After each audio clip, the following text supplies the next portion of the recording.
Time bulletin के प्रायोजक हैं गुरु नानक पब्लिक स्कूल सभा, Guru Nanak girls PT college, Guru Nanak public senior secondary school, हिरन मगरी सेक्टर 4 और Guru Nanak public senior secondary school, Shastri circle, Udaipur. नमस्कार, मैं हूं अब्बास अली रिजवी और आप देख रहे हैं न्यूज 91 राजस्थान। न्यूज 91 के टी टाइम बुलेटिन में आपका स्वागत है। प्रदेश और संभाग से जुड़ी ताजा तरीन खबरें देखने के लिए हमारा चैनल सब्सक्राइब करें और बेल आइकन जरूर दबाएं।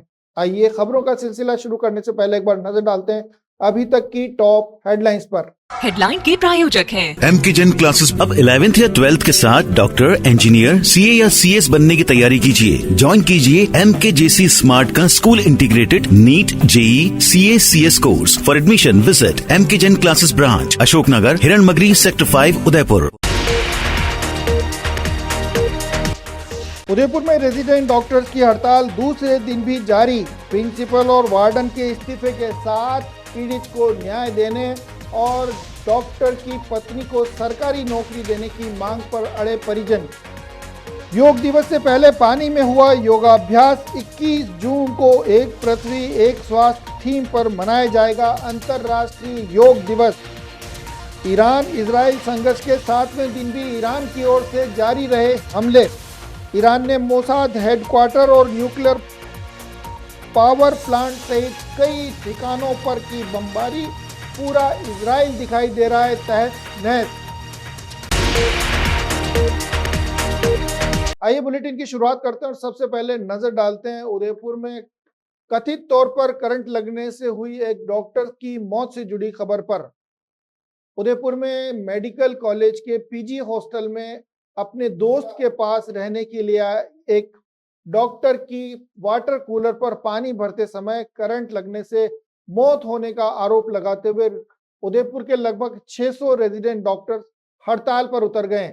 उन्होंने डॉक्टर की पोस्टमार्टम रिपोर्ट को भी मानने से इनकार कर दिया। उनका कहना है कि इस पोस्टमार्टम रिपोर्ट में करंट का कहीं कोई उल्लेख नहीं है।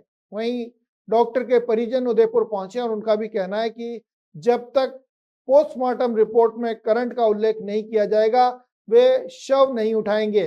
बताया जा रहा है शाम 4 बजे मृतक डॉक्टर के परिजन जिला कलेक्टर से मिलने जाएंगे और इसके बाद यह फैसला हो पाएगा कि परिजन शव उठाने को तैयार हैं या नहीं। वहीं आपको बता दें इससे पहले रेजिडेंट डॉक्टर्स ने सद्बुद्धि यज्ञ आयोजित करते हुए प्रशासन को सद्बुद्धि देने की मांग की है। उदयपुर के रविंद्रनाथ टैगोर मेडिकल कॉलेज के हॉस्टल में कथित तौर पर करंट लगने से एक डॉक्टर की मौत के बाद हालात बिगड़ते चले जा रहे हैं। उदयपुर के 600 रेजिडेंट डॉक्टर्स के साथ साथ अब कोटा, जोधपुर और अन्य जिलों के रेजिडेंट डॉक्टर्स भी इस हड़ताल के समर्थन में उतरते दिखाई दे रहे हैं। कई जिलों में काली पट्टी बांधकर रेजिडेंट डॉक्टर्स ने इस हड़ताल का समर्थन किया है। वहीं उदयपुर में रेजिडेंट डॉक्टर्स ने सद्बुद्धि यज्ञ आयोजित करते हुए प्रशासन को सद्बुद्धि देने की भगवान से मांग की है।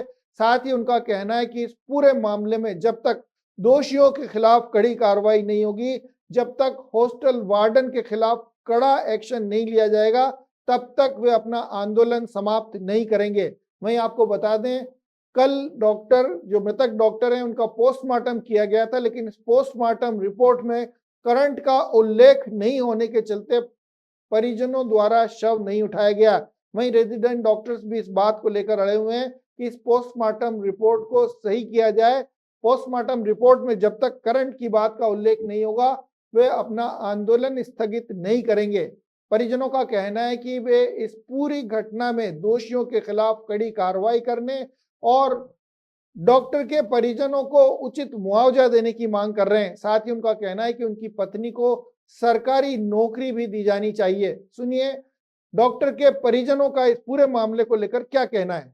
हमने अपना मेमोरेंडम जो है प्रिंसिपल को दिया है, कलेक्टर साहब को दिया है, आपको दिया है।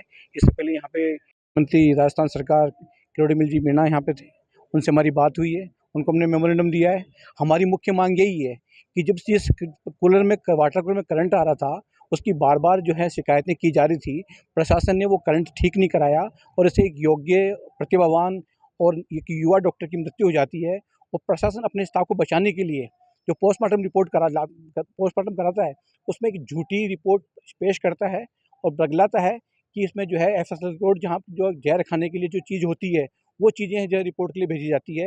ये स्वयं इसका छोटा भाई डॉक्टर है जिसने यहाँ से under graduation post graduation PG यहीं से किया है और 1 साल जूरिस्ट रहा है। इसको मालूम है सारी बातों का। सारे रेजिडेंट्स जो है उस डॉक्टर पक्ष में है कि प्रशासन अपने लोगों को बचाने के लिए, अपनी नेग्लिजेंस को छुपाने के लिए, लापरवाही छुपाने के लिए जो है गलत पोस्टमार्टम रिपोर्ट दे रहा है। हमारी सरकार से मांग है दोषियों को सजा दी जाए, ये गैर इरादतन हत्या का मुकदमा उन पर बनाया जाए, प्लस उस डॉक्टर के छोटे छोटे 2 बच्चियां हैं उनको आर्थिक समुचित मुआवजा दिया जाए और उसकी पत्नी को या उस आश्रित को सरकारी नौकरी दी जाए। हमारी ये डिमांड है। हम चाहते हैं एक तो पोस्टमार्टम रिपोर्ट में करंट का उल्लेख हो, वो करंट का उल्लेख नहीं दिया उन्होंने। दूसरा हम मुआवजा चाहते हैं। तीसरा हमारे बहू रानी को समझे नहीं सरकारी नौकरी, ये चीज़ चाहते हैं हम। इसके 2 लड़कियां हैं, इसकी 7-8 साल पहले शादी हुई थी और 10 साल से ये डॉक्टर है। पहले अजमेर था, अभी यहाँ पोस्टिंग हुई है। इसका छोटा भाई इस हॉस्पिटल में है, उसके पास रुका था।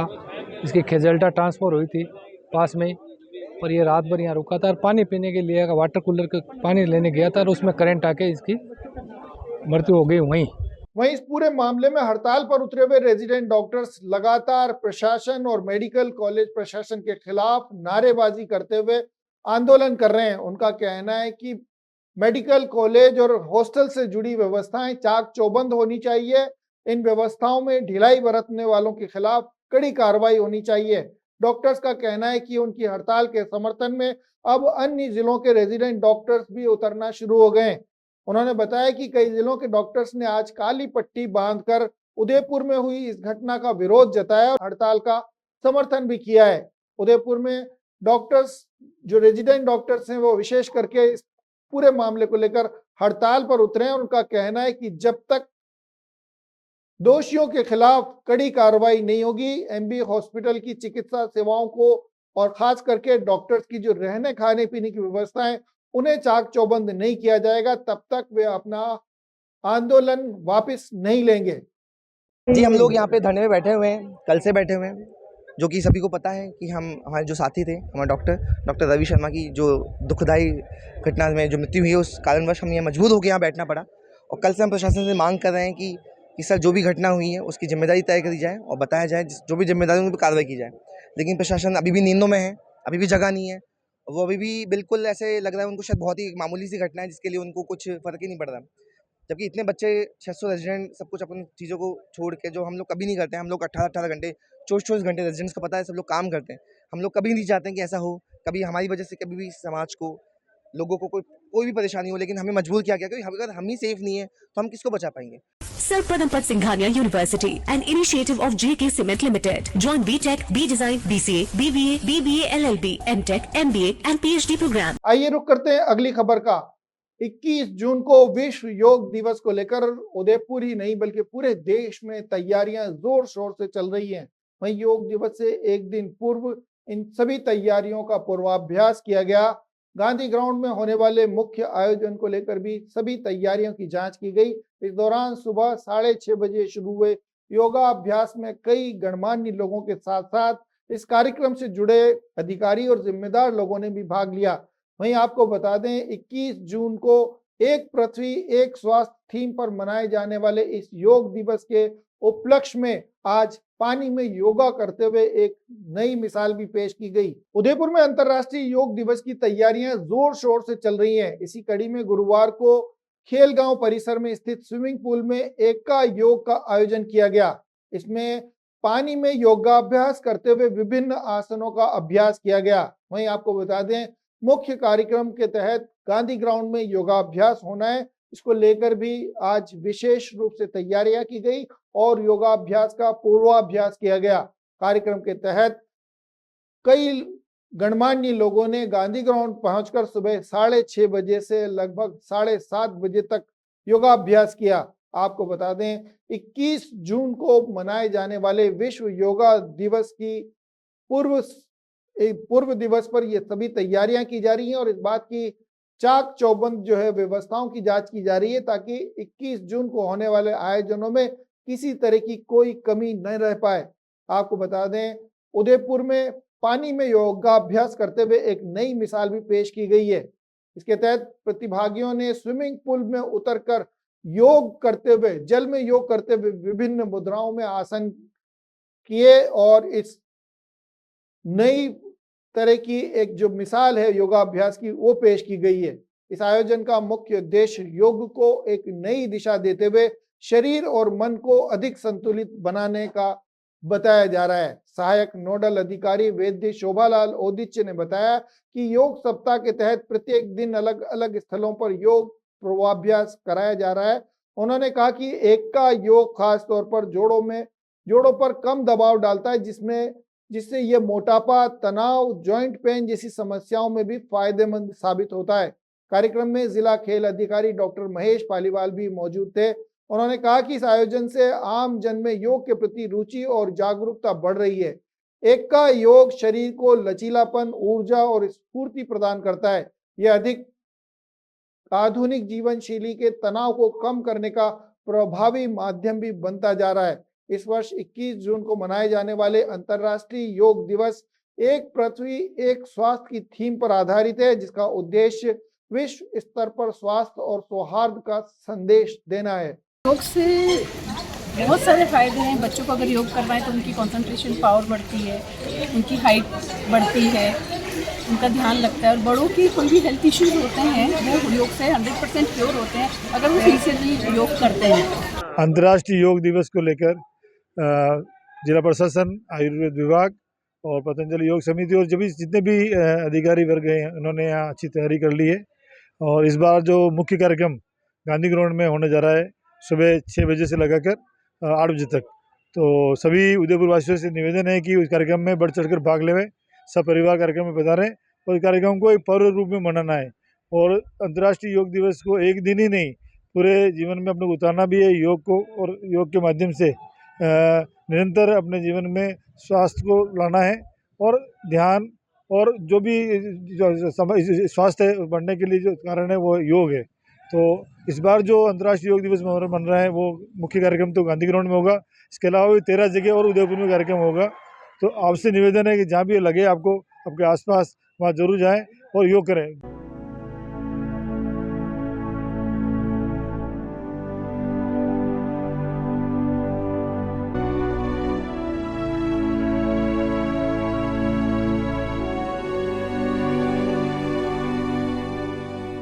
आइए नजर डालते हैं ईरान और इजराइल के बीच जारी संघर्ष से जुड़ी खबर पर। करीब एक सप्ताह इस संघर्ष को बीत चुका है। इजराइल ने 13 जून को हमले की शुरुआत करते हुए ईरान के सैन्य कमांडरों और करीब 20 वैज्ञानिकों की हत्या कर दी थी। इसका जवाब देते हुए ईरान ने न सिर्फ महज 5 घंटे में अपने नए सैन्य कमांडर तैनात कर दिए, बल्कि इजराइल को साफ साफ शब्दों में जवाब दिया कि उसने जो हिमाकत की है उसका जवाब भारी और खतरनाक अंदाज में दिया जाएगा। और ये बात सच साबित होती हुई दिखाई दे रही है। 7 दिनों से ईरान के द्वारा किए जा रहे हमलों में इजराइल में तराही तराही मची हुई है, हर और मरबा बिखरा पड़ा हुआ है। यही नहीं है, ईरान ने जो हमला किया है उसमें इजराइल का जो मोसाद का हेडक्वार्टर था उसे तक को तबाह कर दिया गया है। साथ शुक्रवार को भी ईरान की ओर से कई हमले किए गए, इसमें 20 से ज्यादा लोगों के घायल होने की खबर है और अब तक 24 से ज्यादा इजरायली नागरिक जो है, इजरायली लोग इस हमले में मारे जा चुके हैं। जबकि ईरान की तरफ से बताया जा रहा है कि करीब 500 से भी ज्यादा लोगों की मौत इन हमलों में हुई है। आपकी स्क्रीन पर दिखाई दे रही युद्ध की ये तस्वीरें इजराइल और ईरान के बीच चल रहे संघर्ष से जुड़ी हुई हैं। इजराइल ने ईरान को धोखे में रखते हुए हमला किया और उसके सैन्य कमांडरों के साथ साथ लगभग 20 वैज्ञानिकों को मार डाला। इस हमले से गुस्साए ईरान ने न सिर्फ 5 घंटे में खुद को जवाबी हमले के लिए तैयार किया, उसने अपने नए सैन्य कमांडरों की नियुक्ति की और जो फ्लैग था उसे लाल रंग का फ्लैग होस्ट करते हुए इस बात की चेतावनी दी कि अब हमला होगा, अब युद्ध होगा और जब तक दुश्मन पनाह नहीं मांगेगा तब तक उस पर हमला किया जाएगा। और ठीक लाल झंडा फहराने के करीब 2 से 3 घंटे बाद ईरान की ओर से जो मिसाइलें बरसना शुरू हुई हैं उनका क्रम लगातार जारी है। शुक्रवार को भी ईरान ने कई बड़े हमले किए जिसमें इजराइल को भारी नुकसान पहुंचा है। वहीं इजराइल भी इसके जवाब में जवाबी हमले कर रहा है। हालांकि ईरान में इन हमलों का बहुत ज्यादा असर दिखाई नहीं दे रहा है, लेकिन बात करें अगर मृतकों की तो ईरान में मरने वालों की संख्या ज्यादा है। वहीं इन हमलों में ईरान ने इस बात को भी साबित कर दिया है कि जिस आयरन डोम को लेकर इजराइल अपना सीना ठोकता था, उस आयरन डोम के सामने उसकी मिसाइलें बेना झिझक इजराइल पर वार कर रही हैं और इजराइल के हर जर्रे को तबाह करने पर आमादा हैं। जवाबी हमले के बाद इजराइल की यह गलतफहमी भी दूर होती चली गई है कि उसका आयरन डोम इजराइल पर होने वाले हर हमले को रोक सकता है। हद तो यह हो गई है कि अब इजराइल की जनता सड़क पर उतरकर ईरान से माफी मांगती हुई दिखाई दे रही है। इजरायली लोग इजराइल का झंडा हाथ में लिए हुए ईरान से सॉरी ईरान कहते हुए कह रहे हैं, we are sorry Iran, please stop the war. लेकिन ईरान के सैन्य कमांडर ने कह दिया है कि उनकी जिंदगी की कोई कीमत नहीं है, चाहे उन्हें इस हमलों में उनकी मौत भी हो जाए, लेकिन दुश्मन पर तब तक हमले होने चाहिए जब तक वो पनाह नहीं मांग ले। Stop the war! Iran! We are sorry! We want peace! आपको बता दें, ईरान का वायु जो सेना है वो कमजोर है। ईरान के पास पुराने हवाई जहाज हैं, ऐसे में वो हवाई हमलों में बेहद कमजोर जरूर है, लेकिन उसके मिसाइल जिस तरह से बरस रहे हैं, उन्होंने ये साबित कर दिया है कि उसके आसमान पर कब्जा करने का चाहे अमेरिका दावा करे चाहे इजराइल दावा करे, वो सारे दावे झूठे हैं।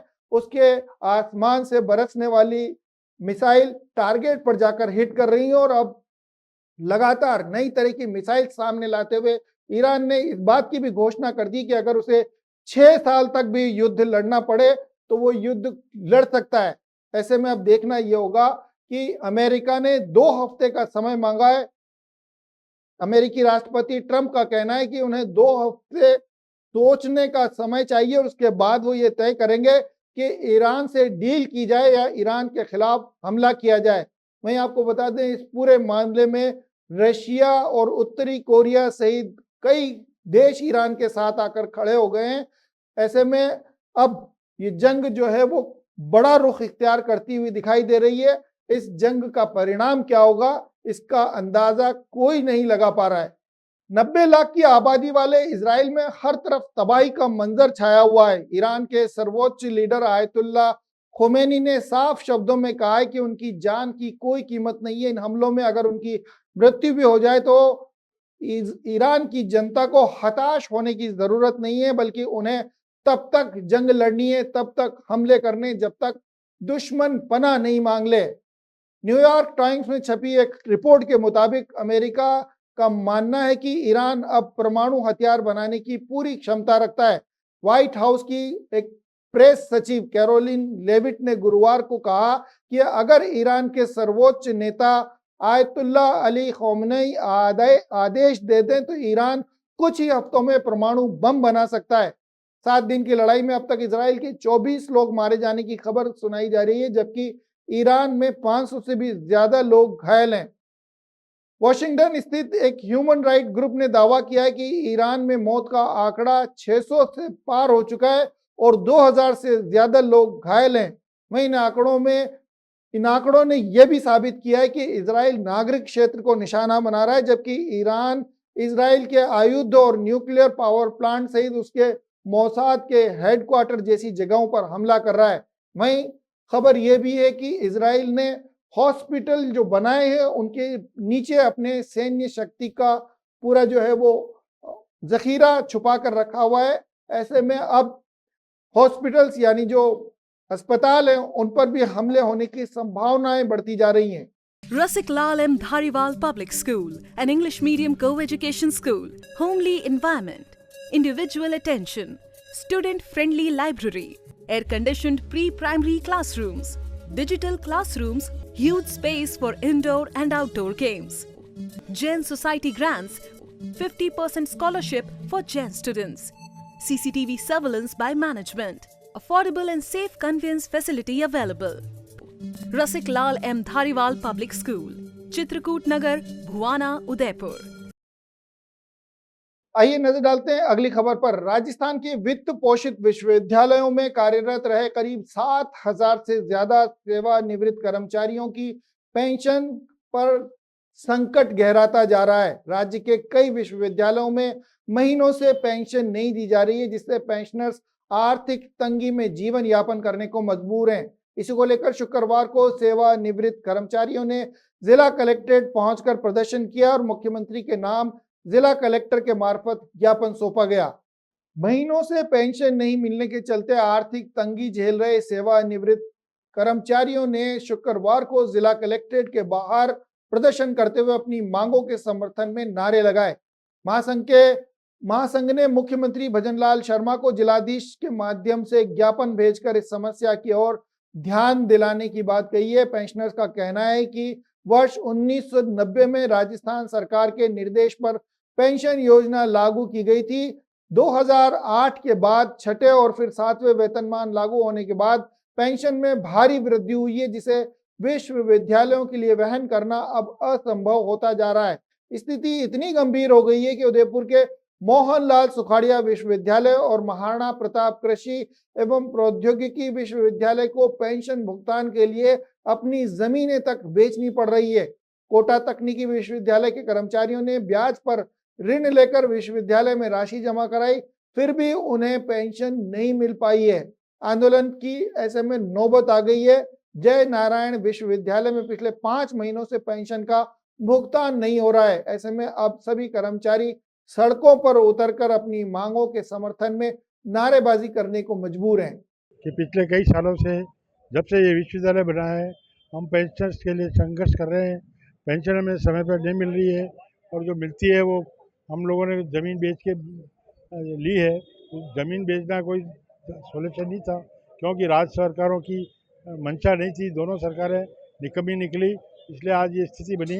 आज जो पेंशनर्स 60, 70, 80 साल के हो गए, आज वो सड़कों पे आए और यही पेंशनर उन्हीं लोगों को पढ़ा के आज वो RS, IAS, IPS बने और वही लोग अभी फाइलों पे रोड़ा अटका रहे हैं। ये बड़ी शर्मनाक बात है। हम आपके माध्यम से हम कुलपति महोदय को भी कहना चाहते हैं कि हमारे पेंशनरों की समस्याएं समाधान करें। मैं क्या प्रॉब्लम है उस लड़के में? अच्छी जॉब है, अच्छा घर है, जरा भी बेसिक सेंस नहीं है उन लोगों में। टॉयलेट में वाइटेक्स तक नहीं लगाए। बस इतनी सी बात। वाइटेक्स एयर फ्रेशनर टॉयलेट से बदबू हटाए, भरपूर ताजगी लाए। वाइटेक्स होम्स, क्लीन होम्स। आइए रुक करते हैं अगली खबर पर। वन रक्षक भर्ती पेपर लीक मामले में एक UDC को गिरफ्तार किया गया है। 3 अभ्यर्थियों से लगभग 3.5 लाख रुपए वसूलने के आरोप में इस UDC को गिरफ्तार किया गया है। आपको बता दें, राजस्थान में वन रक्षक भर्ती परीक्षा पेपर लीक मामले में SOG की जांच लगातार तेज होती जा रही है। ताजा कार्रवाई के तहत SOG ने जोधपुर वाणिज्य विभाग में कार्यरत UDC गोविंद तेतरवाल को गिरफ्तार किया है। गोविंद तेतरवाल को जयपुर से गिरफ्तार किया गया है, जिससे पूछताछ की जा रही है। जानकारी के मुताबिक गोविंद ने अपने 3 परिचित अभ्यर्थियों को परीक्षा से पहले प्रश्न पत्र उपलब्ध करवाकर प्रत्येक से लगभग 3.5 लाख रुपए की रकम वसूल कर ली थी। ये मामला बांसवाड़ा जिले के राजा तालाब थाना क्षेत्र से जुड़ा हुआ है, जिसे बाद में SOG को स्थानांतरित कर दिया गया था। गिरफ्तारी के बाद आरोपी को कोर्ट में पेश किया गया, जहां से 11 दिन के पुलिस रिमांड पर भेज दिया गया है। जयपुर से गोविंद नामक इस आरोपी को गिरफ्तार किया गया था। SOG अब आरोपी गोविंद से गहन पूछताछ कर रही है। UDC गोविंद तेतरवाल के परिवार के लगभग 1 दर्जन सदस्य राज्य सेवा में कार्यरत हैं। इससे यह मामला और अधिक संवेदनशील बनता दिखाई दे रहा है। SOG को आशंका है कि गोविंद ने न सिर्फ 3 बल्कि और भी कई अभ्यर्थियों से पेपर लीक करते हुए बड़ी रकम वसूली है और हो सकता है उसके परिजनों को भी ये पेपर लीक करते हुए इस परीक्षाओं से जुड़ी जानकारियां उपलब्ध कराई गई हों। ऐसे में गोविंद के मोबाइल डेटा और बैंक खातों के साथ साथ कॉल डिटेल्स की जांच की जा रही है। SOG आम जन से भी सूचनाएं जुटा रही है ताकि पूरे नेटवर्क का खुलासा हो सके। Sir Padampad Singhania University, an initiative of JK Cement Limited. Join BTech, B-Design, BCA, BBA, BBA, LLB, MTech, MBA and PhD program. आइए रुक करते हैं अगली खबर का। उदयपुर विकास प्राधिकरण की आम सभा की बैठक का आयोजन किया गया है। शहर में चल रहे विभिन्न विकास प्रस्तावों को लेकर इस बैठक में चर्चा की गई है। उदयपुर विकास प्राधिकरण की आम सभा की बैठक की अध्यक्षता संभागीय आयुक्त सुश्री प्रज्ञा केवल रमानी ने की, जबकि जिला कलेक्टर नमित मेहता विशेष रूप से इस बैठक में मौजूद थे। बैठक में यूडीए आयुक्त राहुल जैन ने गत बैठक की कार्रवाई का विवरण प्रस्तुत करते हुए बताया कि अब तक किन किन क्षेत्रों में क्या प्रगति हुई है। वहीं इस बैठक में कई महत्वपूर्ण विकास प्रस्तावों पर भी चर्चा की गई। उदयपुर विकास प्राधिकरण की आम सभा की बैठक में आधारभूत ढांचे को मजबूत करने, ट्रैफिक सुधार करने, हरित क्षेत्र में विस्तार और आवासीय योजनाओं से जुड़ी पहल को प्रमुख रूप से चर्चा में लिया गया। इस मौके पर यूडीए सचिव हेमेंद्र नागर, विशेषाधिकारी जितेंद्र ओझा, अतिरिक्त मुख्य अभियंता अशोक शर्मा सहित अन्य कई विभागीय अधिकारी भी मौजूद थे। सभी अधिकारियों ने अपने अपने विभाग से संबंधित प्रस्तावों और योजनाओं की प्रगति रिपोर्ट साझा की। संभागीय आयुक्त प्रज्ञा केवल रमानी ने विकास कार्यों की समीक्षा करते हुए अधिकारियों को समयबद्ध क्रियान्वयन और जन सुनवाई की पारदर्शिता सुनिश्चित करने के निर्देश दिए। उन्होंने कहा कि शहर की बढ़ती आवश्यकताओं के अनुरूप योजनाएं तय की जानी चाहिए ताकि जनता को ज्यादा से ज्यादा राहत दी जा सके। इस बैठक में जिला कलेक्टर नमित मेहता ने कहा कि शहर के समग्र विकास के लिए सभी विभागों के बीच समन्वय और सक्रियता बेहद जरूरी है। बैठक में प्रस्तावित योजनाओं पर सुझाव लिए गए और भविष्य की कार्य योजना तय करने को लेकर भी विचार किया गया। बैठक के अंत में यूडीए आयुक्त ने सभी सदस्यों का आभार व्यक्त किया और जनहित में जुड़ी योजनाओं को प्राथमिकता देने का आश्वासन भी दिया। आइए चलते चलते एक बार फिर नजर डालते हैं अभी तक की टॉप हेडलाइंस पर। हेडलाइन के प्रायोजक हैं एमके जैन क्लासेस। अब 11th या 12th के साथ डॉक्टर, इंजीनियर, सीए या सीएस बनने की तैयारी कीजिए। ज्वाइन कीजिए MKJC स्मार्ट का school integrated NEET, JEE, CA, CS course. For admission visit MK Jain classes branch, Ashoknagar, Hiranmagri, sector 5, Udaipur. Udaipur में रेजिडेंट डॉक्टर्स की हड़ताल दूसरे दिन भी जारी। प्रिंसिपल और वार्डन के इस्तीफे के साथ पीड़ित को न्याय देने और डॉक्टर की पत्नी को सरकारी नौकरी देने की मांग पर अड़े परिजन। योग दिवस से पहले पानी में हुआ योगाभ्यास। 21 जून को एक पृथ्वी एक स्वास्थ्य थीम पर मनाया जाएगा अंतर्राष्ट्रीय योग दिवस। ईरान इजराइल संघर्ष के 7वें दिन भी ईरान की ओर से जारी रहे हमले। ईरान ने मोसाद हेडक्वार्टर और न्यूक्लियर पावर प्लांट सहित कई ठिकानों पर की बमबारी। पूरा इजराइल दिखाई दे रहा है तहस नहस। तो ये थी टी टाइम की बड़ी खबरें। प्राइम टाइम में आपसे फिर मुलाकात होगी, तब तक के लिए दीजिए इजाजत पूरी न्यूज 91 टीम को और देखते रहिए न्यूज 91 राजस्थान। नमस्कार। टी टाइम बुलेटिन के प्रायोजक हैं गुरु नानक पब्लिक स्कूल सभा, Guru Nanak girls PT college, Guru Nanak public senior secondary school, Hiranmagri sector 4 और Guru Nanak public senior secondary school, Shastri circle, Udaipur.